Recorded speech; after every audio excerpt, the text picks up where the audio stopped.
Cox Show. This is the Scott Cox Show. It's Scott Cox. On Kern Radio. Kern Radio, News Talk 1180.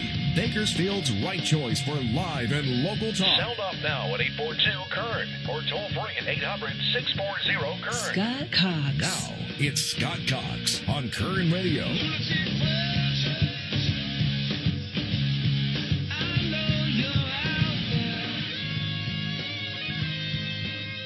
We are back. I'm not saying a 90-year-old guy who flew with the Flying Tigers over China is a tough act to follow.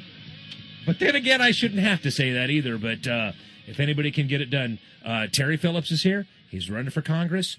Mr. Phillips, welcome to the show. We appreciate your coming in today. Thank you so much. It's at some point, and it's Democrat, Republican. There is a level in politics now where if you make it to that level, to that top step, where it becomes almost, well, I mentioned Don Quixote earlier, to run against people that are that established and that entrenched. And Kevin McCarthy is a very popular figure here. But you decided, you got up one day and said, you know what, enough is enough. I'm going to run against this guy. Would that it had been that simple? Actually, I was not the one who woke up and said, I want to do this. Everybody else woke up one day and said, how come there's only ever one choice? And when I came back to the Central Valley, I noticed the same thing and wrote an op-ed piece in the paper. And the response I got was, yeah, that's right. There's only one choice. And if you think it's so easy to run, go ahead.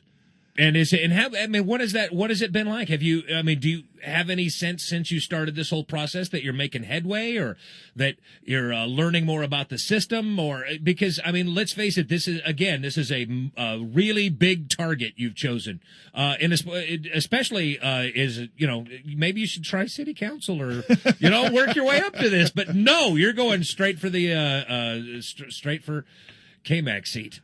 Scott, as you know, those of us in the broadcasting business like to throw rocks at politicians. Don't we, though? That's our sport. Mm-hmm. And I had no intention of running. I've never run. Well, that's not true. I ran for and won as a student body president in high school. But that was the last time, and that's getting to be a long time ago.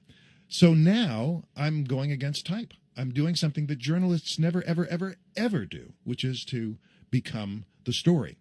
And it's been, surprisingly, shockingly, a lot of fun. A lot of people have said, great, you're running as an independent. I'm an independent, too, regardless of what party they belong to. Yeah, but here's and this is what irritates me just no end.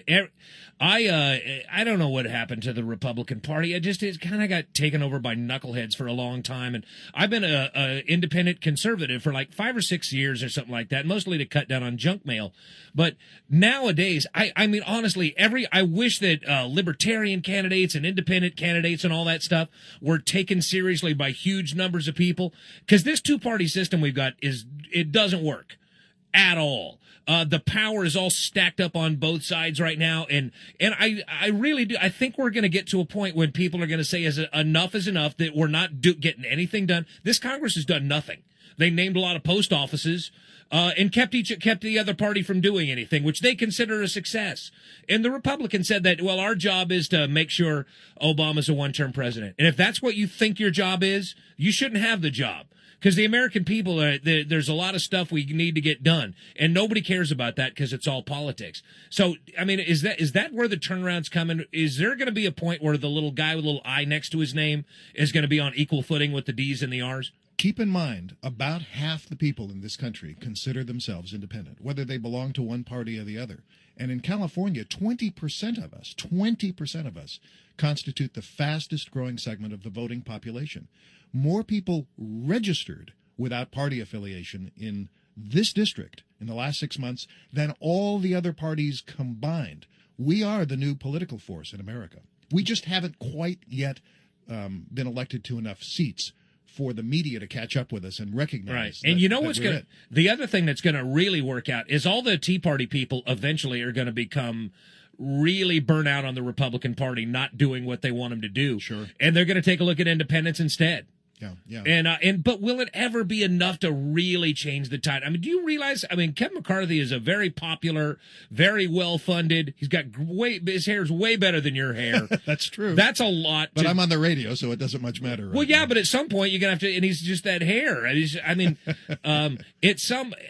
there ever going to be a point when a guy that, because the higher up you get, and he's made it all the way to whip. When you get there, there's a lot of people in line to hand you big checks. There's a lot of very powerful interests who want to keep you right where you are. I don't know. I'm glad you're out there fighting that fight, and I hope that this big change comes in my lifetime. It'd be really nice to see. Scott, here's what I found in the last 9 months or so that I've been running, 6, 8, 9 months, that so many people have woken up to the fact that they've been lied to for so long that they will vote for anybody. And that's not really a great idea. We don't want anybody to be none elected. of the above is the fastest growing, the most popular candidate in America right now. But what we want are qualified, competent, trustworthy, honest, and dedicated people to take those seats. And that's what I and other independents are starting to offer. Something other than, oh, it's that again.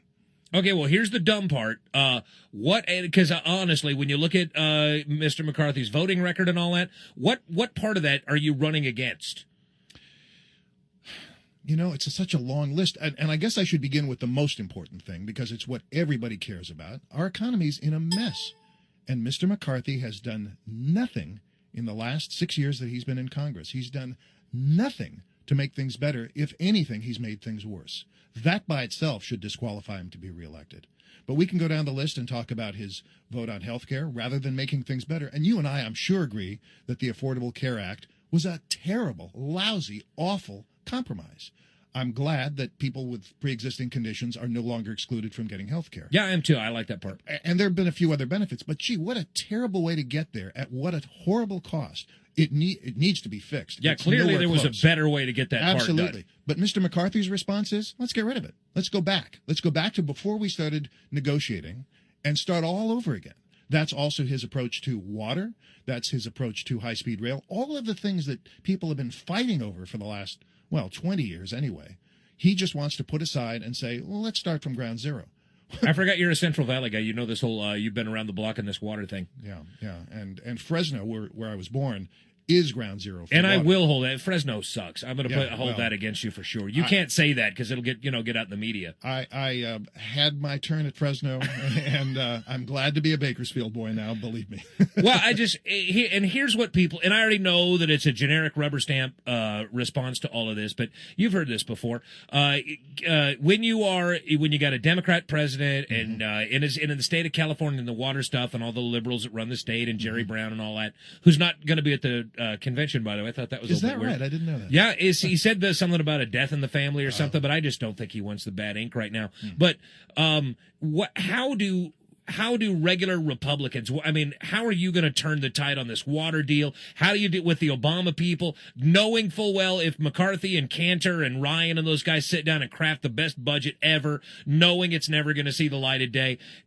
What's the expectation that those guys could really get this economy moving without a president and obviously a majority to get that done? I've learned that Democrats and Republicans have one thing in common, which is they're tired of being the pawns in this game, and they understand it. We've seen this picture long enough to know that we're the ones who are being messed with. And so if someone else offers an opportunity for compromise, for cooperation, instead of this war and gridlock that's been going on, I think they will get behind people like that. And frankly, it doesn't matter who is in the White House. Congress is the one that has the power. A lot of us, unfortunately, have forgotten our basic civics lessons. The Constitution gives the primary power in this country to Congress. If we're going to be mad at anyone, it's not the guy who lives in the White House. It's the 535 men and women who have been messing things up, overspending our money, badly regulating our economy, and doing all of the other terrible things that nobody takes responsibility for. Yeah, but that goes right. And we got to take a break. We'll We'll talk about this when we get back. But the most amazing thing to me is Congress has, what, a 12% approval rating? If that. 12. Now, Obama's is 40, and they want him running out of town on a rail. But everybody says Congress sucks, it's awful, it's horrible, and then everybody's going to go out and reelect their congressman. Every other congressman is the. Not this time. We're all going to be surprised come November. You know what? We're going to take a break. We'll be right back if you've got a question for Mr. Phillips. And why wouldn't you? He's also, I was going to say the inventor of milk of magnesia, but I doubt very seriously that that's true. Consumer, not inventor. Well, there you go. Well, you're running for, you're going to need all that stuff you could get. Maybe they could, get you a deal on it. We'll be right back. It's Kern Radio. It's News Talk 1180. For America. I don't want you to do. If you need a.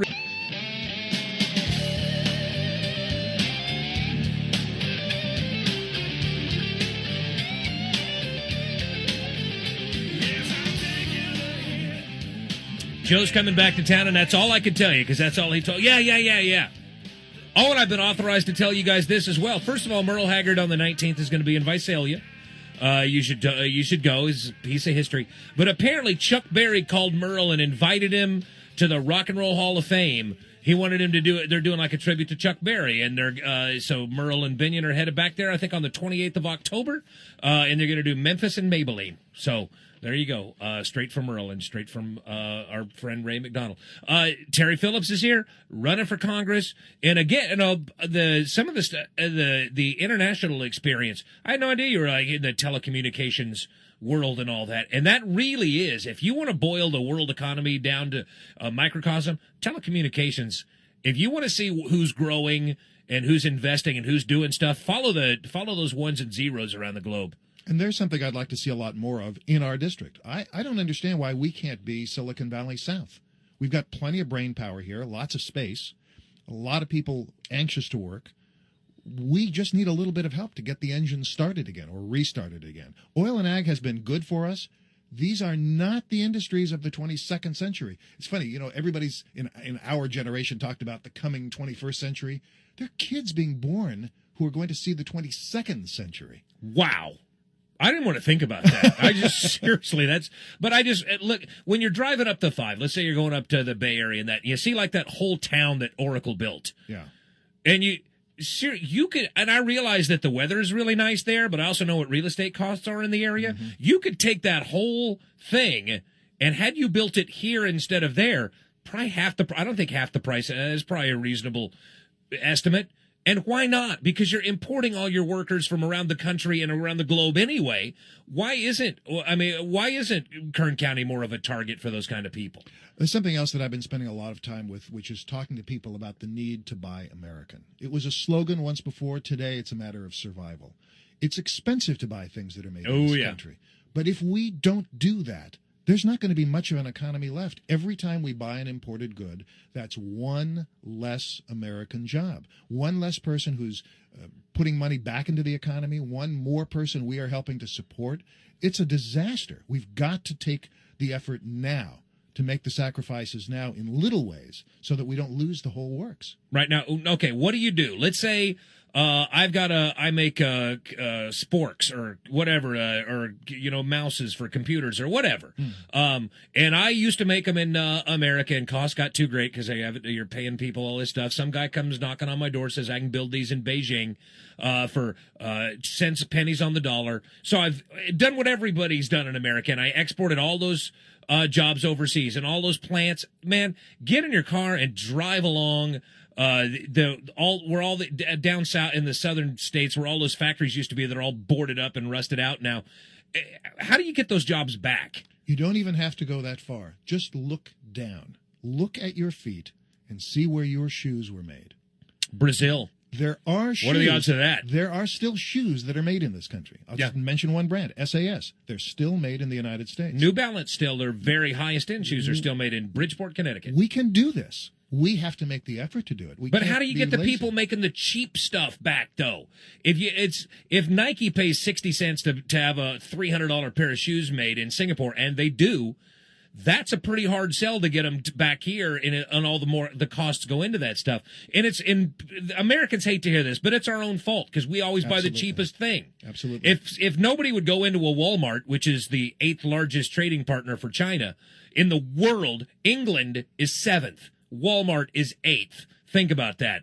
But that's what we do. We don't want to pay. We have illegal immigration because we don't want to pay more for vegetables. We want the cheapest of everything, and that's where we'll shop. So we've been feeding this monster for so long. How in the world do you get somebody to bring those jobs back here? It's a self-perpetuating problem, and it's in our hands. We can do this. Every single one of us, when we have a choice to buy something, we can choose to buy something made here. People talk about, well, I can never change government. I can't stop wars. We don't have to go that far. Just make the effort. Look at the label on every product. By law, every single thing says where it's made. If it says made in China, if it says it's imported from some other place, don't buy it. But pay a little bit more. There are websites where you can buy things made in this country. There's a site called Made in the USA Forever. Oh, right, yeah. Yeah, and you can't get a television, though. But you can get jeans. But you can't go home. I can't go home and watch Boondock Saints on jeans. Still need a television. Well, maybe not. Maybe we boycott TV for a while. I would listen to the radio. I think it's the number one thing in this country that we've got to turn around. Everybody at the Democratic convention's going on. They're going to say all day and all night, jobs, jobs, jobs, just like the Republicans did. But none of them are doing anything to turn around the biggest part of the problem. Well, we can do it. We can do it. We can do it in other ways, too. Go into a supermarket and you see the robotic checkout stands. Don't use them. You're taking jobs away from people. Today, for the first time, the light bulb went on over my head. I was standing at an ATM. I love ATMs. They're convenient. Mm-hmm. I don't have to wait in line. I'm taking a job away from somebody. Yeah, it could be a person. You're some bank teller. So I stopped. I walked in. I talked to a teller. It was cool inside. It was a nice lady I was talking to. What's wrong with us? All we have to do is make a little effort, and we change everything. Yeah, but everybody wants faster, more convenient, cheaper, and faster, all that. cheaper, better. But it's not better. Yeah, faster and cheaper is almost never better. That's right. Well, you know what? Best of luck in your campaign. You still have a way to go. Good luck in your travels around the country. And if nothing else, at the end of this, you're going to have some great stories to tell. PhillipsForCongress.com. We've got Facebook pages. We've got Twitter. We're busting down all the walls. And you're tweeting, really? Well, I'm not. But but you got people for that. The kids are doing it. The kids. That's what I'm saying. Guys our age, we don't tweet. But we're gonna surprise a lot of people come November. All right. Well, like I said, I've said this a million times. Everybody said Congress has like no approval rating. Everybody hates Congress, but everybody reelects their Congress people over and over. And even if you look